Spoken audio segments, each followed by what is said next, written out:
So Senator Tom Cotton, who of course has been leading the charge to blow up the peace deal with Iran, spoke on the Senate floor for the first time ever. Let's see how that went. I speak today for the first Senator time. from Arkansas. I speak today for the first time from the Senate floor with a simple message. The world is growing ever more dangerous, and our defense spending is wholly inadequate to confront the danger. To be exact, during the last 4 or 5 years, the world has grown gravely darker. We have steadily disarmed, partly with a sincere desire to give a lead to other countries, and partly through the severe financial pressure of the time. But a change must now be made. We must not continue longer on a course in which we alone are growing weaker while every other nation is growing stronger. I wish I could take credit for those eloquent and ominous words, but I cannot. Winston Churchill sounded that warning in 1933 as Adolf Hitler had taken power in Germany. Tragically, Great Britain and the West didn't heed this warning when they might have strangled that monster in his crib. Rather, they let the locusts continue to eat away at the common defense. The Axis powers grew stronger and the West weaker, conciliating with and appeasing them, hoping their appetite for conquest and death might be sated. As we all know, however, that appetite only grew until it launched the most terrible war in human history. Today, perhaps more tragically, because we ought to benefit from these lessons of history, the United States is again engaged in something of a grand experiment of the kind we saw in the 1930s. In his first Senate speech ever, it took him less than a minute to invoke Hitler. I'm telling you, this guy is a walking parody of himself. He's a caricature. He's the living embodiment of the stereotype of the war-hawkish Republican. I mean, this guy probably gets a boner when he hears Dick Cheney speak.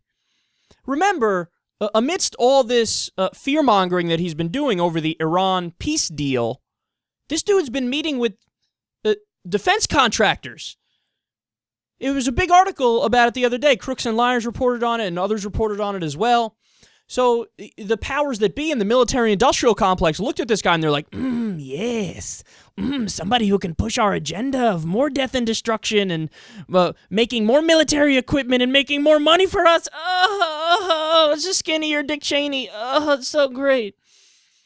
Look at this clown. What these guys, I think, don't understand, though, is that you have to have some degree of nuance when you try to present your ridiculous case of more war. Like, they've totally gotten rid of any sugarcoating or any airy rhetoric or, you know, the power of language to work your thoughts into the mind of somebody else and to get their guard down before you massage the message in. They don't know how to do that anymore because they're so used to the climate of war all the time for every purpose in Washington. So he goes out there, he's like, in my first Senate speech ever, let me warn you of Hitler. Hitler! I said Hitler! We need to spend more money on the army and stuff. Hitler! Hitler existed! And we gotta make sure we keep the peace, man. And who's Hitler in your modern-day comparison? Care to give any specifics? He's like, Hitler existed, so we should spend more money on the military.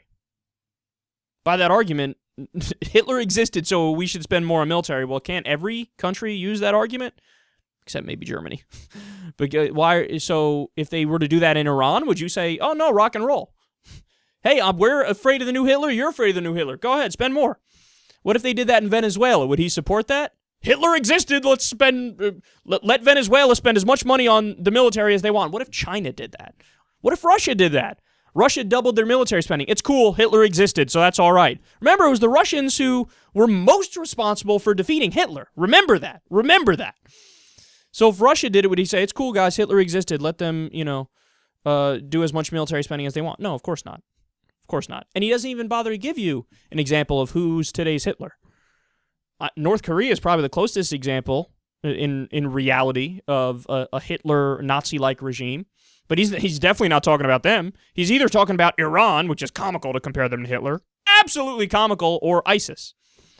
And again, I don't know if he knows the difference. I don't. I really don't. We know Marco Rubio doesn't know the difference. Marco Rubio gave a speech the other day where he said, Iran and ISIS are working together. Iran, they're Shia. ISIS is Sunni. They're mortal enemies. Iran is currently fighting ISIS. And ISIS is trying to wipe out the Shias.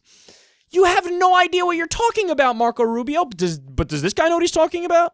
I think a majority of the Republican politicians do not know about Iran being Shia and ISIS being Sunni and how they're mortal enemies. I don't think they know that. I really don't think they know that. And again, he doesn't tell us, this group is the modern day Hitler. I mean, you want to talk about Godwin's law, and oftentimes understand, have I brought up Hitler in different contexts on this show? Of course. But I like to think that when I do it, it actually makes sense, and there's real perspective in there, as opposed to him. He's not even bothering to form an argument. He's just like, in my first speech, Hitler! Boo! And of course, his dumbass base, he said Hitler! We're so scared! Hitler existed once! We should fight everybody in sight. So, to the idea that our defense spending, because he said this, quote, our defense spending is wholly inadequate. Really? So why is it that 57% of our discretionary spending is military spending? How is that inadequate? And what's your ideal, son? He's like, once we get to 59.6%, then I'll shut the fuck up. 59.6% is the magic number. Of course not. Even if we got to that, he'd say, it's not enough. Blah! He want to get to like 87%. And even then, who the fuck knows if he'd shut up about it? I don't think he would.